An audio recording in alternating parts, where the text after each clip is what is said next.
నా పేరు ఊకే రవి. నేను అడ్వకేట్గా పనిచేస్తూ ఉన్నాను. ఈ క్రమంలోనే సీతంపేట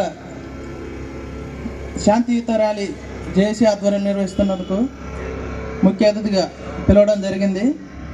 వారికి ఆదివాసీ సమాజం తరపు నుంచి ప్రత్యేకమైనటువంటి ధన్యవాదాలు తెలుపుతా ఉన్నాము. ఈరోజు జేఏసీ ఆధ్వర్యంలో కొన్ని డిమాండ్స్ ఐటీడీఏ బైలా కావచ్చు, లేకపోతే 4955/24 కోర్టు తీర్పు కావచ్చు, లేకపోతే కోఆపరేటివ్ సొసైటీకి సంబంధించింది కావచ్చు, పీసా కమిటీలకు సంబంధించింది కావచ్చు, 170 కావచ్చు, ఇలా అనేక రకాల యొక్క డిమాండ్స్ని మొత్తం కూడా మా ఏజెన్సీ ప్రాంతాన్ని ప్రొటెక్ట్ చేయాలని ఈరోజు రావడం జరిగింది. ముందుగా తెలవాల్సింది ఏంటంటే ఉద్యోగాలు కానీ, భాష గురించి కానీ, సంస్కృతి సాంప్రదాయాల గురించి కానీ, ఆచార వ్యవహారాలు, సంస్కృతి సాంప్రదాయాలు అన్నీ కూడా మన ప్రాంతం అటవీ ప్రాంతం. ఈ ప్రాంతాలు అన్నిటికీ కూడా కొన్ని యొక్క చట్టాలను చేశారు. అది 5వ షెడ్యూల్ ప్రాంతంలో ప్రత్యేక చట్టాలు, 170 చట్టం కావచ్చు, పీసా చట్టం కావచ్చు, లేకపోతే ఎల్టీఆర్ చట్టం కావచ్చు.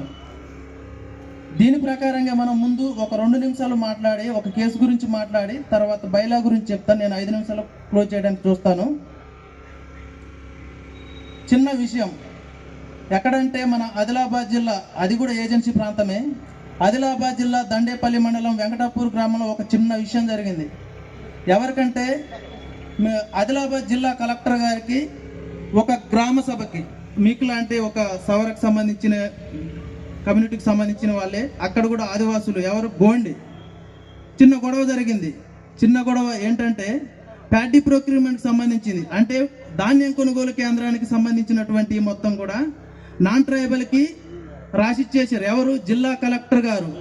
ఒక గ్రామ సభ అనుమతి లేకోకుండా రాసిచ్చేస్తే అక్కడే పనిచేస్తున్నటువంటి ఆదివాసీయాన రాష్ట్ర అధ్యక్షులు పనిచేస్తూ ఉన్నారు. కోవా దౌలత్ గారు ఏం చేశారంటే, సార్ ఇది ఏజెన్సీ ప్రాంతం, ఈ ప్రాంతంలో ప్రత్యేకమైన చట్టాలు ఉన్నాయి, ఈ ప్రాంతంలో ఎవరు పడితే వాళ్ళకి ప్యాడీ ప్రొక్యూర్మెంట్ ఫిబ్రవరి 3 తర్వాత ఒక గిరిజనేతరుడు కూడా ఏజెన్సీ ప్రాంతంలోకి ప్రవేశించడం చట్ట విరుద్ధం, రాజ్యాంగ విరుద్ధం. నల్ అండ్ వైడ్, ఇక్కడ ట్రాన్సాక్షన్ కూడా నల్ అండ్ వైడ్. వాళ్ళ మీద ఒకవేళ ఉద్దేశపూర్వకంగా గిరిజన భూములను ఆక్రమిస్తే SC/ST atrocity amendment act 2015 sections 3(1) కానీ 3(2) కానీ FG రకరకాల ప్రకారంగా కేసులు నమోదు చేయాలి. అట్రాసిటీ కేసులు ఉద్దేశపూర్వకంగా ఒక పోలీస్ అధికారి కానీ, కలెక్టర్ కానీ ఎవరైనా సరే ఒకవేళ నాన్ ట్రైబల్కి రిపోర్ట్ కానీ ఇవ్వాలని చూస్తే అధికారి మీద కూడా కేసులు నమోదు చేయాలని చట్టం చెప్తా ఉంది సార్ అంటే పట్టించుకోలేదు. ఆయనది డిస్ట్రిక్ట్ కలెక్టర్ ఆఫ్ ఆదిలాబాద్, నువ్వేంటే ఆఫ్టర్ ఆల్ పీసా గ్రామ సభ అని చెప్పేసి నువ్వు చెప్తా ఉన్నావు, నేను డిస్ట్రిక్ట్ కలెక్టర్ ఆఫ్ ఆదిలాబాద్ అని చెప్పేసి ఆయన చెప్తా ఉన్నాడు. ఇక మనం ఏం చేసినాం, చట్ట ప్రకారంగా పీసా నుంచి నోటీసులు పంపించాం. పీసా చట్టం నుంచి, పీసా గ్రామ సభ నుంచి నోటీసులు పంపిస్తే ఆఫ్టర్ ఆల్ గోచిగుడ్డు వేసుకునేటటువంటి ఆదివాసులు నేను డిస్ట్రిక్ట్ కలెక్టర్, నాకు నోటీసులు పంపిస్తారా అన్నట్టు మాట్లాడి హేళన చేసేసి మన వాళ్ళకి ఏం నిరసగాలే.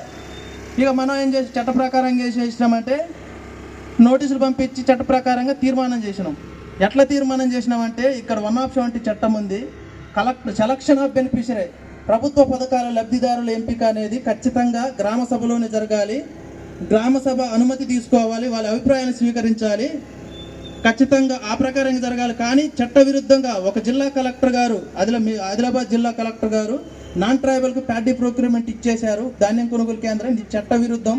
దానిని ఇచ్చినటువంటి ఉత్తర్వులను మొత్తం కూడా గ్రామ సభ రద్దు చేస్తూ ట్రైబల్తో నిండినటువంటి సొసైటీని కన్ఫర్మ్ చేస్తూ తీర్మానం చేశాం.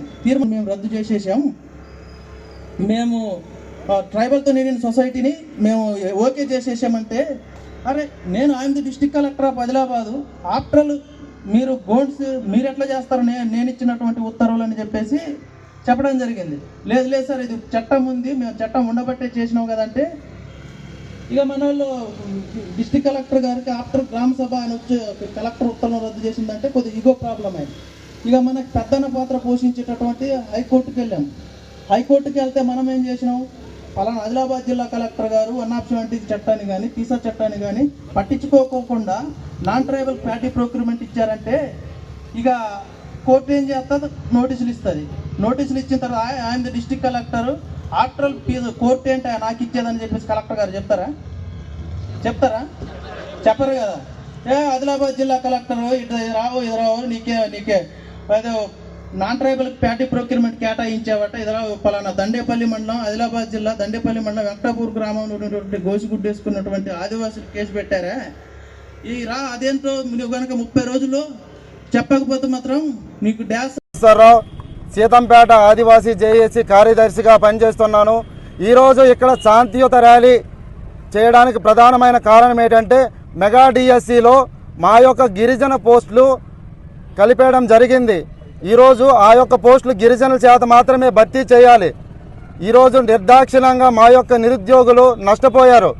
కాబట్టి మేము న్యాయపరంగా పోరాటం చేస్తున్నప్పటికీ కూడా గౌరవ హైకోర్టులో కూడా వాయిదాల మీద వాయిదాలు వేసుకుంటూ పోవడం వల్ల మేము ఈ రోజుకి కూడా సందిగ్ధలో ఉండడం వల్ల మేము ప్రభుత్వానికి ఈ యొక్క విషయాన్ని తెలియజేయాలని చెప్పేసి మేము శాంతియుత ర్యాలీ చేస్తున్నాం. ఎందుకంటే మాకంటూ గురుకుల బయలా ఉంది, ఐటీడీఏ బయలా ఉంది.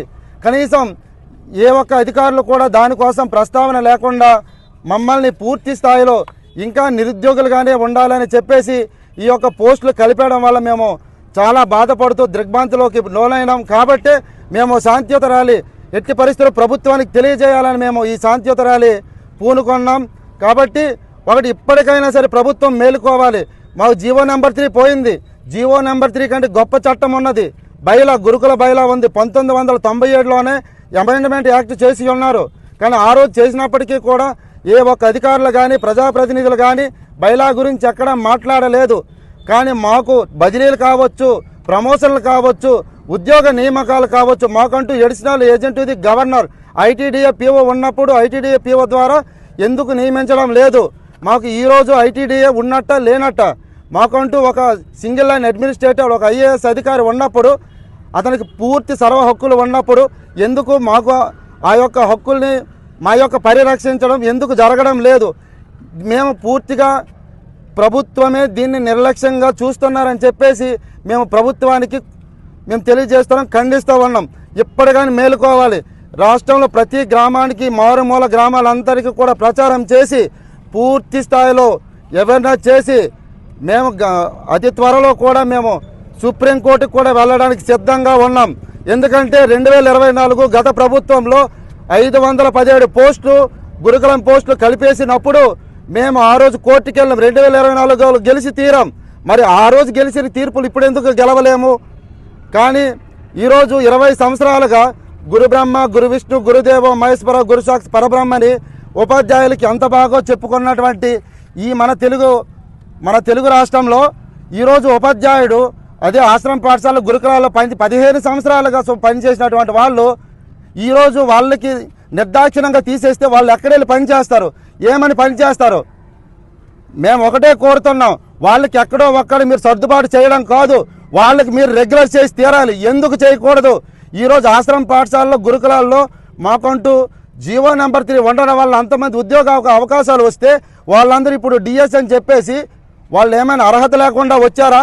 వాళ్ళు ఏమైనా అంటరైడ్ డిఎస్సి వల్ల వాళ్ళందరూ కూడా బీఈడి, పీజీ, బీపీడీ చేసి ఒక ఉన్నత స్థాయి అభ్యాసం చేసుకొని వచ్చినటువంటి అనేకమైనటువంటి ఎగ్జామ్లో పాస్ అయ్యి వచ్చినటువంటి వాళ్ళు ఈరోజు వాళ్ళు అర్హత లేదని మీరు చెప్పండి. వాళ్ళని ఎందుకు తొలగిస్తారు చెప్పండి? ఫలానా కారణం వల్లని తొలగిస్తున్నామని చెప్పండి. కానీ అన్ని అర్హతలు ఉన్నా సరే వాళ్ళని ఏ విధంగా తొలగిస్తారు? కాబట్టి వాళ్ళకి ఎట్టి పరిస్థితులు రెగ్యులర్ చేయాల్సిందే. మా యొక్క ఆదివాసీలు రక్షించాల్సిందే. అలానే మా యొక్క ఏదైతే ఐటీడీలో పోస్టులు ప్రతి ఒక్క పోస్టు కూడా మా గిరిజనుల చేత భర్తీ చేయాలి. ఈరోజు ఆ యొక్క ఐటీడీలో మొత్తం కూడా గిరిజనేతల సమక్షంలోనే ఉన్నది. ఈరోజు ఐటీడీలో మేము వాడు బెచ్చమెత్తుకునే పరిస్థితి ఉన్నది.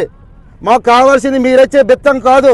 ఈరోజు ఒక అడుక్కున్నవాడు వస్తే బిచ్చందేహి అనేసి వాళ్ళు పిడికల రైస్ వేస్తే ఎంత ఆనందంగా వెళ్తాడో. కానీ మాకు కావాల్సింది బెచ్చం కాదు. మాకు కావాల్సింది మా ఐటీడీ, మా రాజ్యాంగం అమలు కావాలి. పీసా చట్టం ఎన్నుకున్నారు, కానీ పీసా చట్టం అమలు అవుతుందా?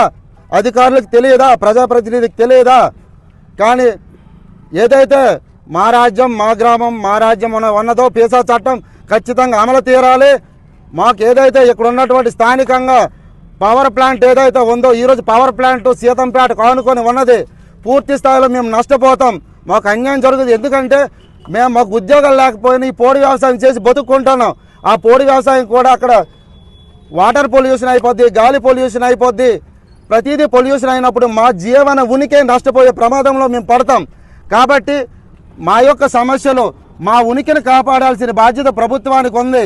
కాబట్టి మీరు ఎట్టి పరిస్థితుల్లో మేము ఏదైతే మాకు కల్పించాల్సిన ఉద్యోగ అవకాశాలు మీరు కల్పించాలి అని మేము దీని పరంగా ఈ శాంతియుత నిరసన ర్యాలీ పరంగా మేము డిమాండ్ చేస్తున్నాం. జై ఆదివాసీ. నా పేరు బిట్టి ఉమామహేశ్వరరావు. జై ఆదివాసీ.